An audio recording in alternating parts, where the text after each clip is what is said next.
Prime Minister of Pakistan, Imran Khan, is on bail under house arrest at his home in Lahore, describing his ordeal and that of his supporters as custodial torture. He will return to court tomorrow, where he faces more than 150 violence and corruption charges. And in the last few hours, he's also been formally named by police in connection with the murder of a lawyer seeking proceedings against him, who was gunned down this week. Well, having already survived an assassination attempt in November 2022, it comes as another dramatic twist in the life of a man who, before entering politics, was revered as a beloved cricketer and captain of his nation. I spoke to Imran Khan under house arrest just before we came on air. Imran, good to see you again. It seems like every time I talk to you, there's a new crisis. Last time it was after the assassination attempt. Now you're under house arrest. You're back in court tomorrow. How are you doing? Well, Piers, I'll say my life is pretty exciting. You never know what's going to happen the next day.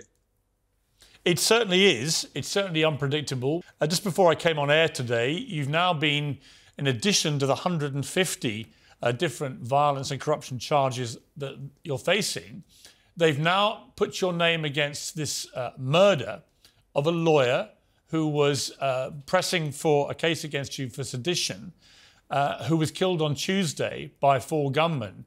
What is your response to that? Piers, I don't even know the name of this guy. It's Abdul Razak. Again, I repeat, it is the case didn't even register on my radar. Of course, I had nothing to do with it. Everyone knows I had nothing to do with it. People in his family know that I had nothing to do with it. The other charges, Imran, there's 150 of them. It's a huge amount. Obviously, if you're convicted of this, you'll go to prison, presumably, for a long period of time. What do you feel about this? I mean, you're back in court tomorrow. They'll decide whether you can go back home under house arrest or presumably whether you will be incarcerated. What is your general view about what is happening to you? I have 17 bail cases tomorrow.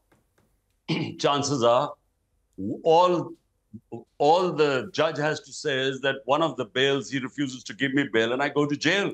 So I'm mentally prepared. But, you know, Piers, what is happening in Pakistan, we are back to the dark ages. I mean, there's no rule of law left here. What has been happening to my party, 10,000 of our workers are in jail. And the judges give them relief and the police picks them up in another case. So it is the law of the jungle right now. I mean, it's never happened in this country before. Your critics, your enemies, they say you're getting what you did to others, in the sense that the military turned on you, but to start with, you had them on your side, that you, when you came into office, were putting people in prison who shouldn't have been, with trumped-up charges and so on. You've heard this charge against you. What is your response to that?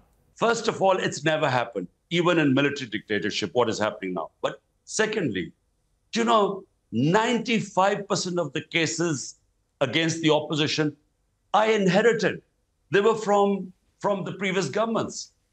In fact, when they were in power, there were only 5% of the cases. And it was nothing like what is going on now. If you end up going to jail for a long period of time, what will happen to you, to your party, to the movement, to all of it? Look, Piers, why is this happening? This is happening because my party, PTI, is now the largest party in Pakistan's history. I mean, the ratings the party has today, all the parties on one side, they realize that they are no match for this party. The movement is so powerful today. And that is the reason why this is happening. Because they are now petrified. The people who removed me are petrified that whenever, and elections are supposed to be in October, whenever there are elections, my party will come back into power. Hence, they are trying to completely dismantle the party. I would say that the support from world leaders has been pretty deafening with its silence in the main.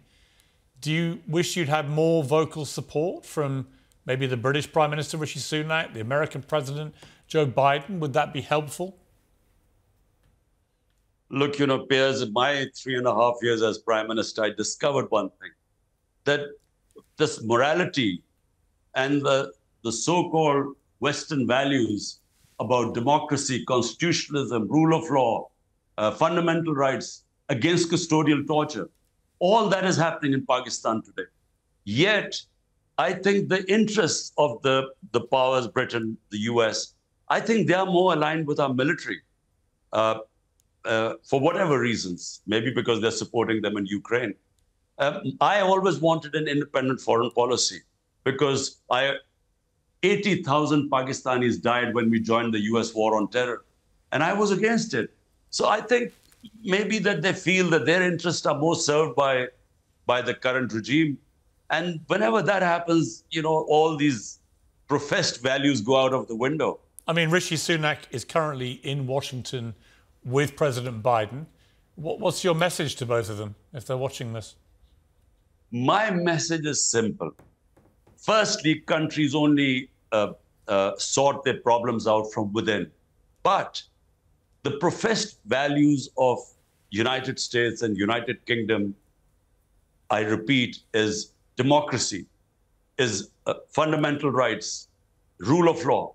I mean, whenever they criticize Hong Kong or China with the Uyghurs or Russia, they always talk about the lack of human rights and fundamental rights and lack of democracy. But here's one standard for democracy. And all these values are being violated, yet not a word from them. But, you know, I didn't really expect much. Imran, on a human level, you know, I've spoken to you after people tried to kill you, and they came very close to killing you. That was just 6 months ago or so. You've got a family, you've got these 2 young sons. You tweeted recently, the only thing I miss these days is hiking in our northern mountains with my sons.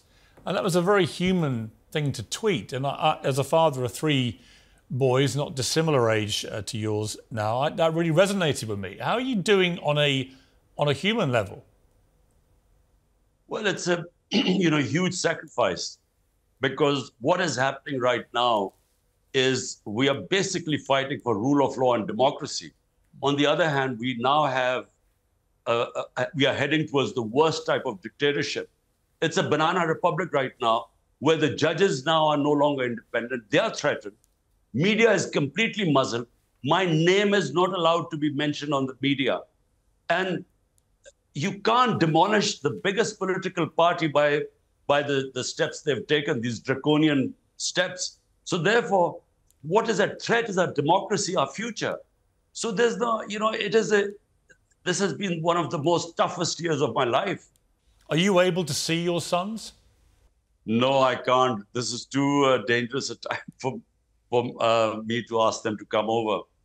And, I'm confident that this is not going to last very long, because the system cannot take this much longer. The judiciary is overawed right now. It's cowed down. But the judiciary has past 15 years, it's asserted its independence. So at the moment, it's the terror, which is in Pakistan, it's a reign of terror. I mean, people are frightened. People are picked up in the middle of the night. It's like in the Nazi Germany. You know, Imran, each time I talk to you, I'm always reminded that, I spent my formative years down at Sussex County Cricket Ground watching you bowling magnificently for Sussex, and you were one of my sort of heroes then, cricketing heroes. Do you ever wish you just hadn't gone into politics? I mean, serious question. Given the impact on your life, the danger, the threats, the assassination attempts and so on, do you ever wish you just, had an easier life? But Piers, look, in Pakistan, there are 2 ways. One is when you go into politics as a political career. In my opinion, it is the worst career to ever choose. I would never suggest politics as a career to anyone, as a career. Secondly, is the politics where you are so privileged. I had more respect than any other Pakistani. And what I wanted to do was what I first saw and admired in England when I went there as a teenager, rule of law. We never had rule of law in this country because we had dictatorship. Either we had dictatorship or 2 families, but they never allowed people to have rule of law where fundamental rights were protected. And as a result, the country is not, we never knew freedom, real freedom. First time I saw was in England when I went as a teenager, and I discovered how rule of law and fundamental rights liberate a whole people. So my movement started 27 years ago. I realized that unless we have rule of law, we have no future. Well, Imran, you will always have a berth on Piers Morgan Uncensored. I've spoken to you numerous times in the last year. It's been a quite extraordinary period in your life, and I'm living it vicariously, sitting here safely in London. I wish you all the very best, and hope next time I talk to you, Piers. It's in a slightly calmer circumstance. Inshallah. Thank you.